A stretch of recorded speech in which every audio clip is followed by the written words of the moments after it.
Welcome to moms kitchen. இன்றைக்கி நம்ம செய்ய போகிறது செட்டிநாடு மட்டன் குழம்பு.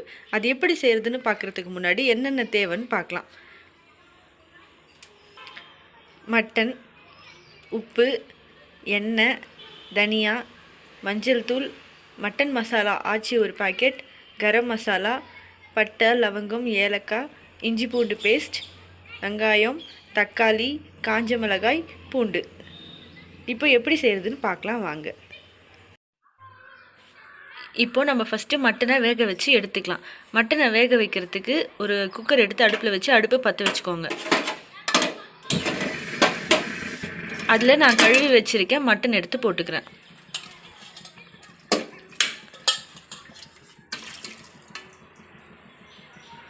இதில் தேவையான அளவுக்கு உப்பு சேர்த்துக்கிறேன்.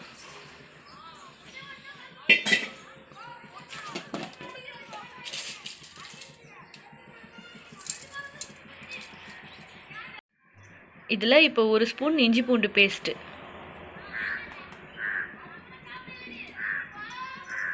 ஒரு ஸ்பூன் மஞ்சள் தூள்,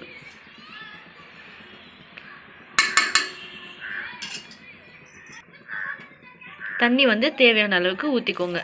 அந்த மட்டன் வேகிற அளவுக்கு, ரொம்ப அதிகமாக ஊற்ற வேண்டாம். விசில் வரும்போதெல்லாம் அது தண்ணி வெளியே வந்துகிட்டே இருக்கும். தேவையான அளவுக்கு ஊற்றிக்கோங்க.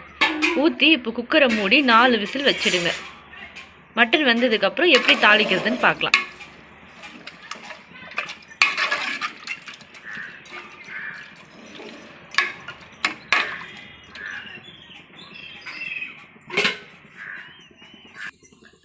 இப்போ பார்த்தீங்கன்னா நான் குக்கர் மூடி விசில் வச்சுட்டேன். இது ஒரு 4 விசில் வரட்டும். அதுக்கப்புறம் எப்படி தாளிக்கிறதுன்னு பார்க்கலாம்.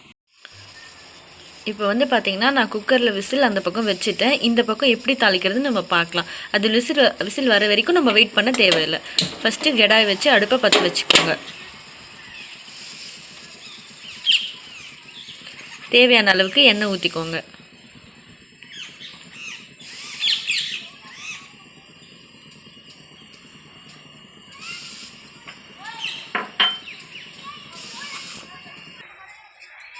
இப்போ பார்த்தீங்கன்னா எண்ணெய் நல்லா சூடேறிடுச்சு. இப்போ ஒரு 3 பட்டை, 3 கிராம்பு, ஒரு ஏலக்காய் சேர்த்துக்கலாம்.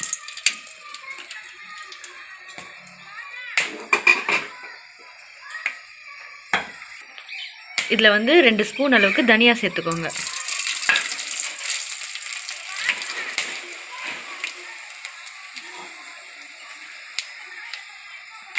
இதில் ஒரு 4 காஞ்ச மிளகாய், கொஞ்சம் பூண்டு,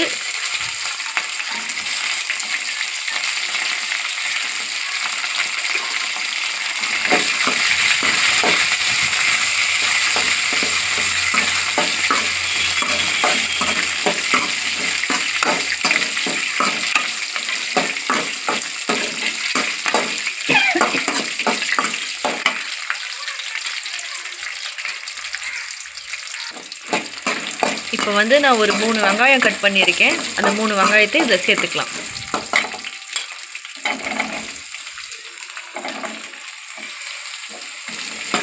நல்லா வதக்கி விட்டுட்டே இருங்க. வெங்காயம் கொஞ்சம் வதங்கட்டும்.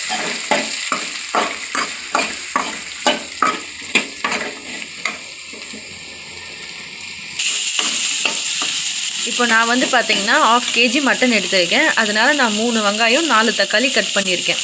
இது கொஞ்சம் குழம்பு வரும். நீங்கள் குழம்பு வேண்டாம், குழம்பு கம்மியாக வேணும் அப்படின்னு நீங்கள் நினைக்கிறவங்க வெங்காயம் தக்காளி நீங்கள் கம்மி பண்ணிக்கலாம். அப்புறம் நம்ம என்ன இஞ்சி பூண்டு பேஸ்ட்டு போட்டாலும் கூட நீங்கள் பூண்டு சேர்த்துக்கோங்க. எப்பவுமே நான்வெஜ் செய்யும் போது நம்ம பூண்டு சேர்த்துக்கிட்டால் அது நம்ம ஹெல்த்துக்கு ரொம்ப நல்லது. கேஸ் ப்ராப்ளம்லாம் இருக்காது. இப்போ பார்த்தீங்கன்னா ஒரு ஸ்பூன் சோம்பு சேர்த்துக்கலாம்.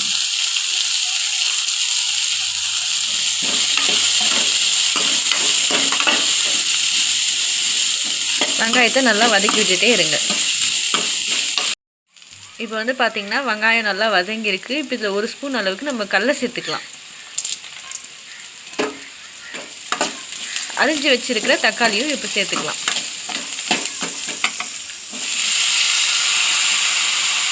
நான் 4 தக்காளி கட் பண்ணியிருக்கேன். நீங்கள் எந்த அளவுக்கு வேணுமோ அந்த அளவுக்கு கட் பண்ணிக்கோங்க.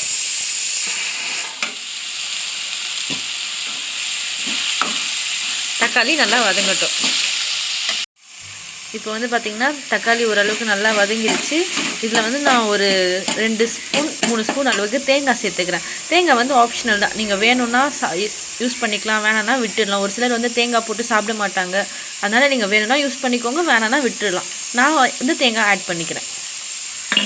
தேங்காய் போட்டு இது நல்லா ஒரு 2-3 தடவை நல்லா திருப்பி விடுங்க.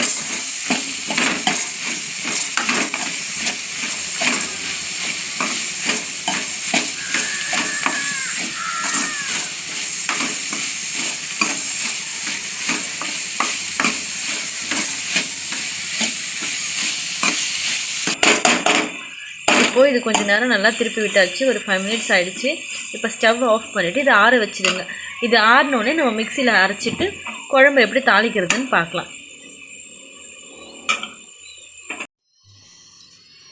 இப்போ நான் அதை ஆற வச்சு அரைச்சி எடுத்துகிட்டு வந்துட்டேன். அதுக்கப்புறம் எப்படி எல்லாத்தையும் தாளிக்கிறதுன்னு பார்க்கலாம். ஃபஸ்ட்டு பேன் வச்சு பற்ற வச்சுக்கோங்க.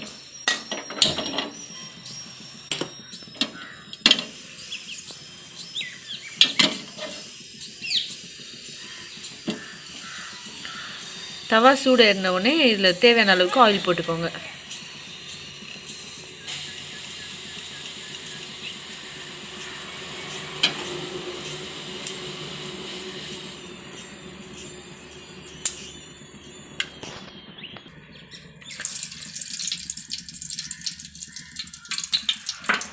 எண்ணெய் நல்லா சூடு ஏறினவுடனே அதில் 2 பட்டை, 2 ஏலக்காய், 2 கிராம்பு சேர்த்துக்கோங்க.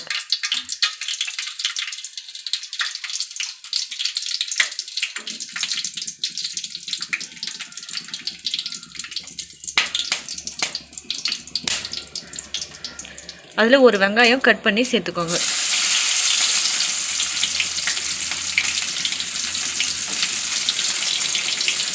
வெங்காயத்தை நல்லா வதக்கி விட்டுட்டுருங்க.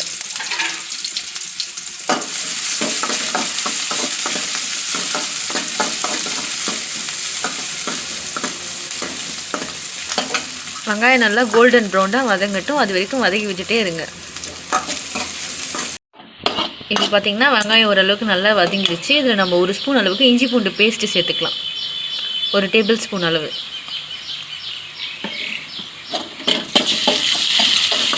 இஞ்சி பூண்டு நல்லா வதக்கி விட்டுட்டே இருங்க.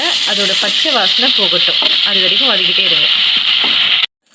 இப்போது அந்த இஞ்சி பூண்டோட பச்சை வாசனை ஃபுல்லாக போயிடுச்சு. நம்ம வேக வச்சுருக்க மட்டன் எடுத்து இதில் சேர்த்துக்கலாம்.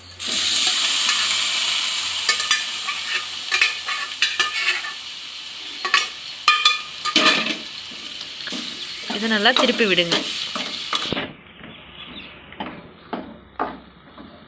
இப்போதைக்கு தண்ணி ஊற்ற வேணாம். அது ஆயிலே கொஞ்ச நேரம் இருக்கட்டும், வதங்கட்டும். இப்போ வந்து பார்த்திங்கன்னா நான் மட்டன் போட்டு ஒரு 5 மினிட்ஸ் ஆகிடுச்சு. இப்போ நம்ம அரைச்சி வச்சுருக்க மசாலாவை வந்து இதில் சேர்த்துக்கலாம்.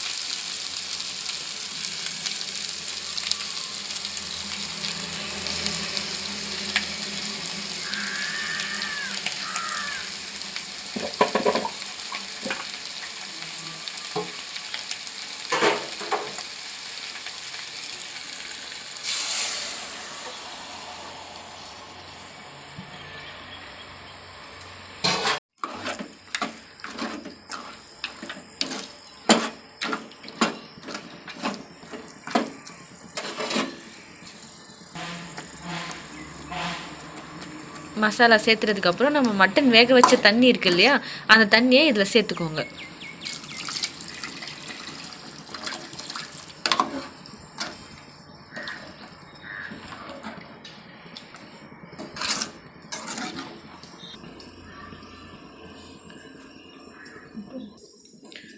இப்போது இதில் இந்த தண்ணி ஊற்றினதுக்கப்புறம் நீங்கள் உப்பு கொஞ்சம் போட்டுக்கோங்க. ஏற்கனவே நம்ம மட்டன் வேக வைக்கும் போது உப்பு போட்டிருக்கோம்.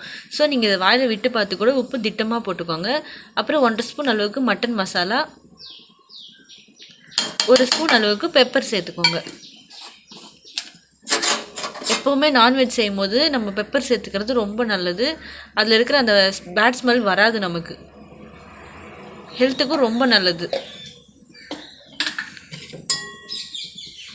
இப்போ இதை நல்லா கலந்து விட்டு கொதிக்க விட்டுருங்க. குழம்பு நல்லா கொதிக்கட்டும்.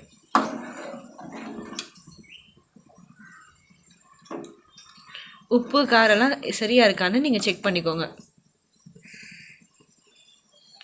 உப்பு காரம் உங்களுக்கு இன்னும் தேவைப்பட்டால் கூட நீங்கள் போட்டுக்கலாம்.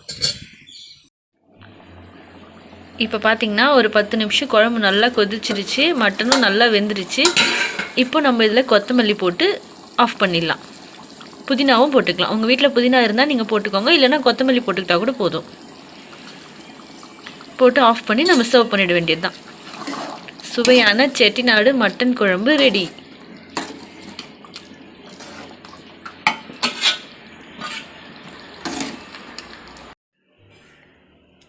இப்போ பார்த்தீங்கன்னா சுவையான செட்டிநாடு மட்டன் குழம்பு ரெடி. இதை மறக்காமல் உங்கள் வீட்டில் நீங்கள் செஞ்சு பாருங்கள். செஞ்சு பார்த்துட்டு எப்படி இருக்குன்னு கமெண்ட் செக்ஷனில் கமெண்ட் பண்ணுங்கள். இந்த வீடியோ உங்களுக்கு பிடிச்சிருந்தா லைக் பண்ணுங்கள், ஷேர் பண்ணுங்கள். மறக்காமல் மாம்ஸ் கிச்சனை சப்ஸ்கிரைப் பண்ணிவிடுங்க. பெல் பட்டனையும் கிளிக் பண்ணிவிடுங்க. தேங்க்யூ.